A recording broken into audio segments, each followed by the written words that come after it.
I can report that we've had 10 new cases overnight, 6 are overseas acquired, and we have 4 community transmission. 2 are known cases of one of the previous people.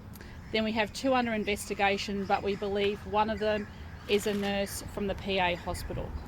Now, what this says to us is the fact that there are now more community transmission, and these people have been out and about in the community, and that is of now concern to Queensland Health and of course concern to me.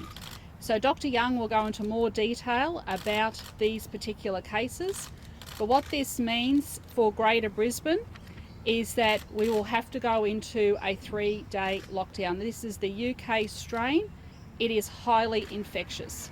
Now, we need to do this now to avoid a longer lockdown, and that lockdown will commence at 5 p.m. this afternoon. That lockdown will be for Greater Brisbane, which is Brisbane, Logan, Moreton Bay, Ipswich and Redlands, and will commence at 5 p.m. this afternoon. That'll mean that our schools will close from tomorrow, and as I said, we need to do this. This will also enable our health authorities to get on top of the contact tracing. This is a huge job now that we have to do because we've got more of this community transmission. I know this will mean some disruption to people's lives, but we've done this before and we've got through it over those 3 days in the past, and if everyone does the right thing, I'm sure that we will be able to get through it again.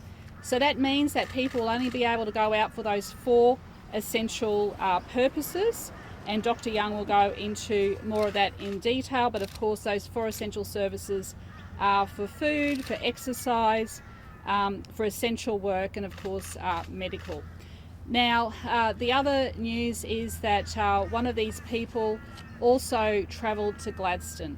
So that means now for the rest of Queensland, we will be putting in that compulsory mask wearing for the rest of Queensland, and limiting gatherings to your own home to 30 people. This is essential, everyone, that we do this to stop further transmission. We've seen what's happened in other countries. I don't want to see that happen to Queensland. I don't want to see that happen to Australia. I know this is a really big call. I know it's very tough. We've got Easter coming up. We've got school holidays coming up. But let's do it now, and let's do it right, and let's see if we can come through at the other end. We'll also be reviewing it on Wednesday night as well. We'll know whether there's any further community transmission, because the last thing we want to see is our roads clogged on Thursday night heading for Easter vacation. So this is necessary. It's the UK strain, highly infectious, and the last thing I want to see is our most vulnerable in our community, or people ending up in our COVID wards in our hospitals. So this is a protective measure, but it's absolutely the right thing to do based on the health advice. Let me say that again. This is the right thing to do based on the health advice. We do not take these measures lightly. These are very, very difficult decisions, but they are done to keep Queenslanders safe. They are done to protect everybody and to make sure that we stop the spread of this UK variant.